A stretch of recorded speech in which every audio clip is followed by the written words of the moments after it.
watch this episode in Hindi, switch to timestamp 3 minutes and 51 seconds. Hello and welcome to another episode of Legal Update. The topic of discussion is companies not state under Article 12.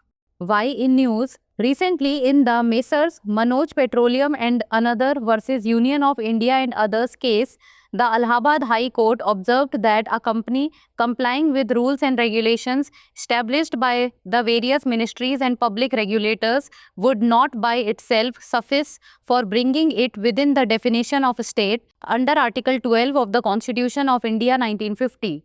Background of the case: Petitioner number 1, a partnership firm, was appointed by Niara Energy Limited for a franchise in Bulandshahr of Uttar Pradesh in 2019.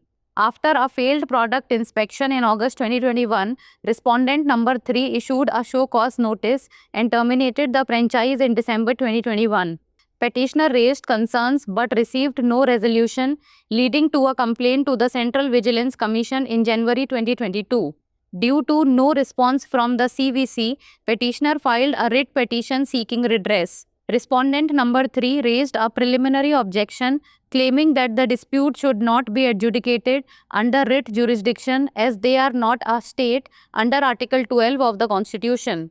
Court observation: the bench of Justice Shekhar B. Sharaf and Justice Vipin Chandra Dikshit observed that a company or body is considered a state under Article 12 only if there is significant government control. Otherwise, disputes involving private institutions performing public functions are not subject to writ jurisdiction. Writs, particularly mandamus, can only enforce public duties, and private contractual disputes without public law elements cannot be resolved through writ petitions under Article 226. The petition was deemed not maintainable as the dispute was based on a private contract, and the petitioners were advised to seek alternative dispute resolution as per the franchise agreement. Article 12 of Constitution of India.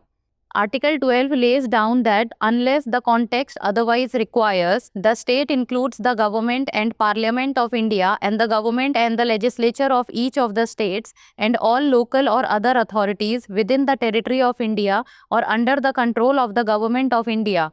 The expression local authorities is defined in Section 331 of the General Clause Act 1897 as local authority shall mean a municipal committee, district board, body of commissioner or other authority legally entitled to or entrusted by the government within the control or management of a municipal or local fund. Now it's time for the practice question. Which entities are considered part of the state under Article 12? Government and Parliament of India, government and legislature of each state, local authorities under the control of the government of India, or all of the above. Send the answer of this question in the comment section. That's all for today. Thank you so much for watching. अनुच्छेद 12 के अंतर्गत कंपनियां राज्य नहीं हैं। चर्चा में क्यों? मेसर्स मनोज पेट्रोलियम एवं अन्य बनाम भारत संघ एवं अन्य मामले में इलाहाबाद उच्च न्यायालय ने टिप्पणी की कि किसी कंपनी द्वारा विभिन्न मंत्रालयों और सार्वजनिक विनियामकों द्वारा स्थापित नियमों और विनियमों का अनुपालन करना उसे भारत के संविधान 1950 के अनुच्छेद 12 के अंतर्गत राज्य की परिभाषा के अंतर्गत लाने के लिए पर्याप्त नहीं होगा। मामले की पृष्ठभूमि: याचिकाकर्ता नंबर 1 एक साझेदारी फर्म को 2019 में यूपी के बुलंदशहर में एक फ्रेंचाइजी के लिए नियारा एनर्जी लिमिटेड द्वारा नियुक्त किया गया था। अगस्त 2021 में उत्पाद निरीक्षण विफल होने के बाद प्रतिवादी संख्या 3 ने कारण बताओ नोटिस जारी किया और दिसंबर 2021 में फ्रेंचाइजी समाप्त कर दी। याचिकाकर्ता ने चिंता जताई लेकिन कोई समाधान नहीं मिला, जिसके परिणाम स्वरूप जनवरी 2022 में केंद्रीय सतर्कता आयोग में शिकायत की गई। सीवीसी से कोई प्रतिक्रिया न मिलने पर याचिकाकर्ता ने निवारण की मांग करते हुए एक रिट याचिका दायर की। प्रतिवादी संख्या 3 ने प्रारंभिक आपत्ति उठाई, जिसमें दावा किया गया कि विवाद का निपटारा रिट क्षेत्राधिकार के तहत नहीं किया जाना चाहिए क्योंकि वे संविधान के अनुच्छेद 12 के तहत राज्य नहीं है।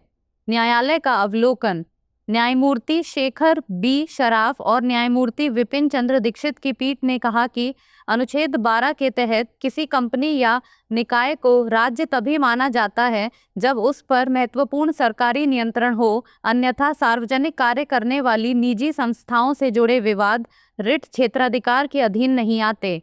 रिट विशेष रूप से परमादेश केवल सार्वजनिक कर्तव्यों को लागू कर सकते हैं और सार्वजनिक कानून तत्वों के बिना निजी संविदात्मक विवादों को अनुच्छेद 226 के तहत रिट याचिकाओं के माध्यम से हल नहीं किया जा सकता है।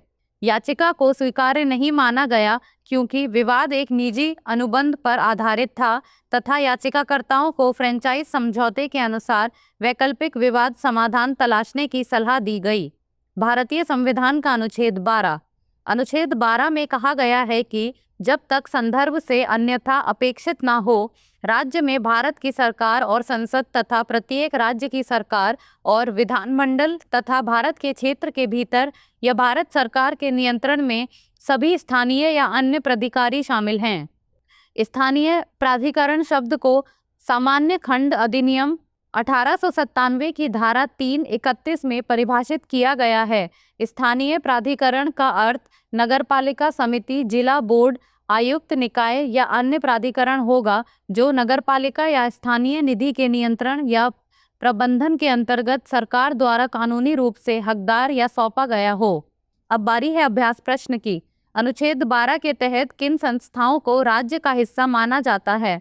भारत सरकार और संसद, प्रत्येक राज्य की सरकार और विधानमंडल, भारत सरकार के नियंत्रण में स्थानीय प्राधिकारी, ऊपर के सभी। आप इस प्रश्न का उत्तर कमेंट सेक्शन में दे सकते हैं। आज के लिए इतना ही, धन्यवाद।